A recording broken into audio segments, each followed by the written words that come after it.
కేసీఆర్ గారి పరిపాలనలో 10 ఏళ్లలో ఆనాడు రుణమాఫీకి అదే విధంగా రైతు బంధు పథకానికి రెండింటికి మాత్రమే నేను చెప్పేది, మిగతా చెప్పని కూడా చెప్పట్లేదు. డైరెక్ట్ గా రైతుల ఖాతాల్లో పడ్డ పైసల గురించి మాత్రమే చెప్తున్నాను నేను. రైతు బంధు రూపంలో 73,000 కోట్లు, 27,500 కోట్ల రూపాయలు మీకు రుణమాఫీ రూపంలో, ఈ రెండు పథకాలు మాత్రమే 1,00,000 కోట్ల రూపాయలు ఇవాళ రైతుల ఖాతాల్లో వేసిన ఘనత కేసీఆర్ ప్రభుత్వం. ఇవాళ ఎన్నికల్లో మాట ఇవ్వకపోయినా, ఎన్నికల్లో ఓట్ల కోసం మీలాగా డిక్లరేషన్ల పేరిట మోసం చేయకపోయినా, రైతు బంధు లాంటి పథకాన్ని భారతదేశంలో పెట్టిన మొట్టమొదటిసారి పెట్టిన నాయకుడు స్వతంత్ర భారతదేశంలో కేసీఆర్ గారు.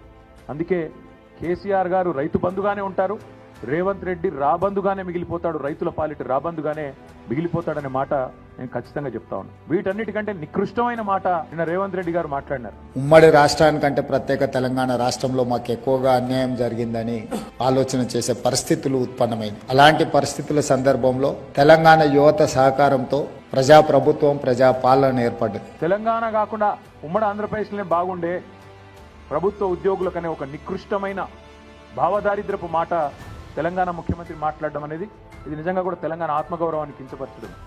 అసలు నీకు సిగ్గుందా? ఉద్యమంలో ఎన్నడూ రాలేదు కనీసం కలిసి, ఇవాళ సిగ్గు లేకుండా ఆ ముఖ్యమంత్రి పదవిలో కూర్చొని కూడా ఈ భావదారిద్రపు మాట మాట్లాడడానికి ఒక తెలంగాణ బిడ్డవు కదా, కనీసం రేషమని ఉండాలి కదా. ఎక్కడున్న తెలంగాణ ఎక్కడ పోయిందండి? 10 ఏళ్లలో భారతదేశానికే ఆదర్శంగా నిలబడ్డ తెలంగాణను పట్టుకొని ఉమ్మడి ఆంధ్రప్రదేశ్లోనే బాగుండే పరిస్థితులను మాట్లాడడానికి నీకు మనసెట్లొచ్చింది? నీ రాష్ట్రాన్ని నువ్వే కించపరచడానికి నువ్వు ముఖ్యమంత్రి అనే ఇంగితం కూడా నీకు లేదా?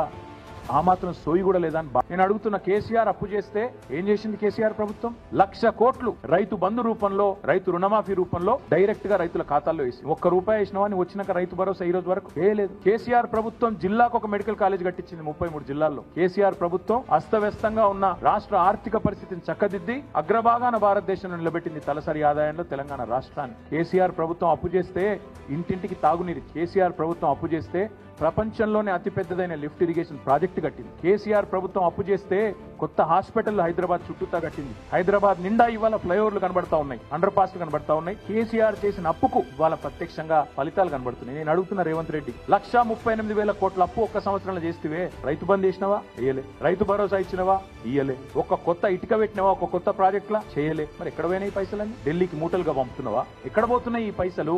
1,38,000 కోట్లు ఎక్కడ పోయినాయి? రైతులు ఎదురు చూస్తున్నారు 70 లక్షల మంది, మా ఖాతాల్లో రైతు భరోసా ఎప్పుడు పడుతుందని. దానికి సమాధానం లేదు. మరి ఎవరు జేబులు నింపుతున్నావు 1,00,000 కోట్లతో? రాహుల్ గాంధీయా, ఢిల్లీ పెద్దలయ్యా? చెప్పాలి. రాష్ట్ర వ్యాప్తంగా రైతు సోదరులకు, మా బీఆర్ఎస్ పార్టీ నాయకులకు, కార్యకర్తలకు మేము పిలుపునిస్తా ఉన్నాం. ఈ ప్రభుత్వం అబద్దాలు చెప్పి అప్పుల పాలైన రాష్ట్రం అని దివాలాకోరు మాటలు చెప్పి తప్పించుకునే ప్రయత్నం చేస్తున్నది. ఈ లెక్కలు నేను మీకు పంపిస్తాను, ఊరూరికి పంపిస్తాం, ఎండగడదాం, అవసరమైతే ఊరూరికి ఫ్లెక్సీలు పెడదాం, ఏం జరుగుతున్నది ఈ రాష్ట్రంలో వివరంగా చెబుదాం. అందుకే ఈ రాష్ట్రంలోని రైతాంగానికి మేము చేసే విజ్ఞప్తి, వాళ్ళు ఏ మాట అయితే చెప్పారో రైతు డిక్లరేషన్ లో, గ్యారంటీల రూపంలో 6 గ్యారంటీల రూపంలో 100 రోజులు అని చెప్పినారో అమలయ్యేదాకా ఎంబడబడదాం. మన అసెంబ్లీ ముంగటున్న గన్ పార్క్ నుంచి మొదలు పెడితే గల్లీ దాకా, అంటే గ్రామం నుంచి మొదలు పెడితే అసెంబ్లీ దాకా ఎంబడబడదాం. ఢిల్లీలో రాజ్యసభ సభ్యులు ఉన్నారు, కాంగ్రెస్ పార్టీ మాట నిలబెట్టుకోవాలని అక్కడ వారు కూడా గర్జిస్తారు. ప్రతి ఎకరానికి మీరే చెప్పారు 2 పంటలకు 15,000 ఇస్తామన్నారు. 15,000 ఇచ్చి తీరాల్సిందే. ఇవ్వకపోతే కాంగ్రెస్ నాయకులు ప్రజాక్షేత్రంలో ఎట్లా తిరుగుతారో మేము కూడా చూస్తాం. రైతులకు మేము విజ్ఞప్తి చేస్తున్నాం, పిలుపునిస్తున్నాం. ఈ నయవంచనకు పాల్పడ్డ కాంగ్రెస్ ను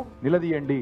ఎక్కడికక్కడ కాంగ్రెస్ కార్యకర్తలను, కాంగ్రెస్ నాయకులను అడగండి, కాంగ్రెస్ ప్రజాప్రతినిధులను అడగండి, ఏమైందయ్యా, ఎందుకు అబద్దాలు చెప్తున్నారు, రాష్ట్రం అప్పుల పాలైందని చెప్పి దివాలాకోరు మాటలు ఎందుకు మాట్లాడుతున్నారు అడగండి. అదే విధంగా మీకు బాకీ ఉన్న 17,500 రూపాయలు ఎకరానికి ఖచ్చితంగా ఇచ్చేదాకా కాంగ్రెస్ పార్టీని ఎక్కడికక్కడ నిలదీయండి అని పిలుపునిస్తా ఉన్నాం.